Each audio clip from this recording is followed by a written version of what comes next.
Maqaa Abbaa, kan Ilmaa, kan Hafuura Qulqulluu, Waaqa tokkoo, Ameen. Maqaa Abbaa, kan Ilmaa, kan Hafuura Qulqulluu, Waaqa tokkoo, Ameen. Maqaa Abbaa, kan Ilmaa, kan Hafuura Qulqulluu, Waaqa tokkotti ni amanna, Ameen. Nagaa faraada jaalalli Waaqayyoo isiniif haa baay'atu. Maatii Waaqayyoo akkam jirtu? Nagaa keessanii nagaa kootii galata Waaqayyoo jiran isiniin jedha. Har'a immoo mata duree tokkoon walitti deebinee jirra. Waaqayyoon hunduma keenya wajjiniin ta'ee bifa kanaan akka nu barsiisu nu gorsuuf fedhaaf jaalala Waaqayyoo nuuf haa ta'u. Mata dureen kunis akkas jedha. Akka Yoseef osoo qoramtee hoo? Akka Yoseef osoo qoramtee hoo? Abbaan Haaresiniyoos akkas jedha ture. Xubbiin ibiddaan hin gubanne gamoo galaanaa qarqara jiruu fi akka hundee tahee kaawwame ta'us yeroo lolaanii lagichatti guutu xubbiin kun hundee manaa kana qabatee hin turu. Haa ta'u garuu akka malutti xubbiin ibiddaan gubatee akkuma gamoo dhagaa irraa ijaarameetti jabeessee ni qaba jedhu. Dubbiin kun foon kan uffate ilma namaa fi ni hojjeta. Ibiddaan kan hin gubanne, kan hin qoramne eenyume? Yoseef inni Waaqayyoon gara guddummaatti isa waame illee qorameera. Yeroo meeqa qorame? Qormaata duraas darbuus lammata qoramuu irraa bilisa hin taane. Kana hundumaa keessatti garuu harka isaa guyyaa tokko illee hin kaasne. Harka isaa guyyaa tokko illee hin kennine. Waaqayyos hin nadhiiste jedhee hin himanne. Qorumsa hunda keessattis gammachuudhaan jiraate. Obboloota isaa irraa jalqabee hanga haadha warraa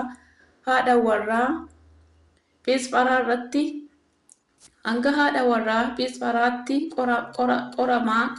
qoramaa yookaan qormaata gurguddoo keessummeessee garuu guyyaa tokko abdii hin kunne. Mul'ataa fi abjuu isaa hin jijjiirre.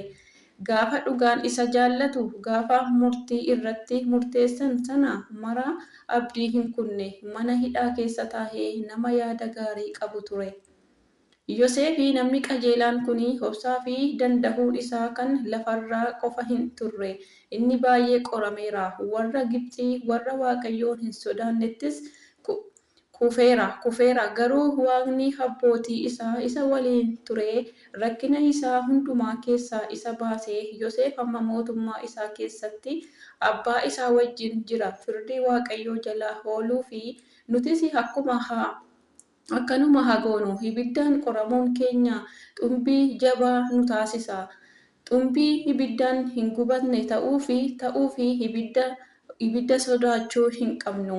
Maal jechuun barbaade seetan? Qormaata kamuu qoramuu fi hin sodaatini. Garuu hundee kee jabeessii dhaabbadhu. Maafis qorame hin jedhini. Yoo qorumsi hin jirre darbuun hin jiruuti. Warqeenuu qoramtee warqii taati. Macaafa Fakkeenyaa boqonnaa 27 lakkoofsa 21. Maafin qorame hin jedhini. Qoramuu keerraa baradhu malee guyyaa tokko jireenya keenya keessatti waan darban kan hin fakkaanne rakkooleen gurguddoon nu mudachuu malu. Gaafa nuti dukkanaa'u namoonni kaleessa nu faana jiran illee barbaannee ni dhabna. Ta'uu danda'a hojii nuti kaleessa hojjennu har'a toora nu jalaa dhabuu danda'a. Firri nuti kaleessa qabna jennu abdannu har'a nu biraa dhabamuu danda'a ta'a. Ati guyyoota kanatti obsa yoo hin qabaanne mee akkamitti qorumsa kana keessa darbita? Humna xiqqoo qabnuun carraa keenya irraa deddeebinee yaaluus yeroo fi yoo nu jala dukkanaa'e dukkanichi guyyaa tokko ifaan akka bakka bu'u hin dagatin. Jireenya kee abdii laliseenii guuchisi. Jireenya keenya qorumsa har'aa fi bor nutti dhufuun abdii kutuurraa ifaa fi milkaa'ina borii booda jiru abdii godhannee haa jiraannu, haa jabaannus.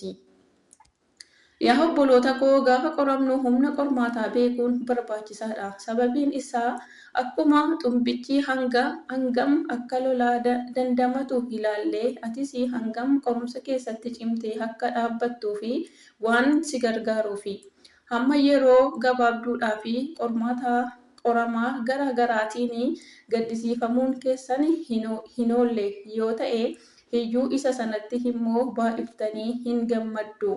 Phexros 1:1-6 galanni Waaqayyoof haa ta'u. Mata duree itti aanutti immoo hojii kee hojjedhu mata duree jedhuuni.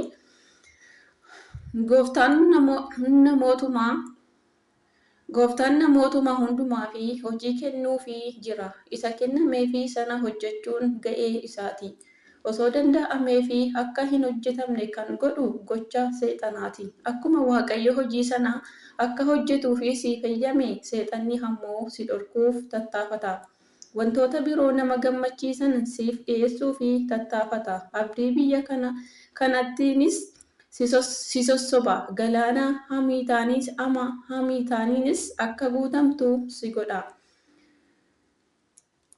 Barreessitoonni akka si gaafatanii namoonni beektonnis waan kee irratti akka badaa dubbatanii fi itti fayyadama. Philaaxoos, Herodos, Hanaaniyaa, Qaayyaafaa hunduu si irratti kahu. Yihuudaanis si maddii dhaabbatee birrii 30 si gurgurachuudhaaf kajeela. Kuni hundi akka sirra gahu kan godhu garuu seexanni hojii irraa si harkisuu fi Waaqayyoof ajajamuurraa si gufachiisuuf akka ta'u hin hubatture.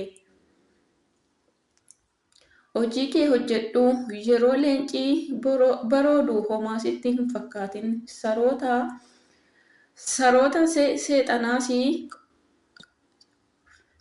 seexanaas qacaruuf hin dhaabbatini. Illeettiiwwan hari'uudhaan yeroo kee hin gubini. Hojii kee hojjedhu. Sobduun haa sobdu. Kan lola qabanis wal lolani. Waldaanis haa murteessu. Barreessitoonnis haa barreessani. Seexannis waan fedhe haa godhu. Ati garuu wanta tokkollee hojii Waaqayyoo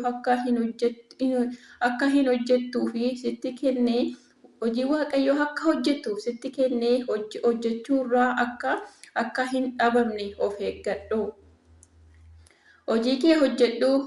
Horii akka hortuufi hin argamne, akka sooromtuufis hin abboomamne, kabaja keetiifis roorroo dhowwadhu jedhamee sitti hin himamne. Seexannii fi tajaajiltoonni isaa sobaan hojii si irratti haasa'an akkas miti jettuuf hin gaafatamne.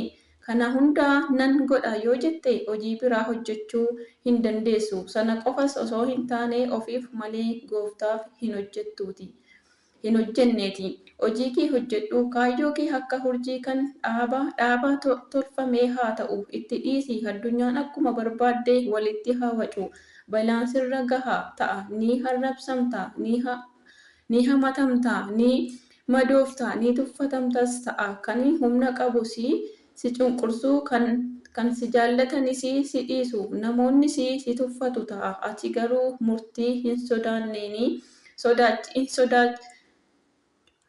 garuu murtii hin sochooneeni hanga dhumaatti kaayyoo kee ni dhaabbadhu. Hojii ati naaf kennite xumuree amantaa koos eegee hanga jechuu geessutti kaayyoo jireenya kee fi galma uumama kees hordofi.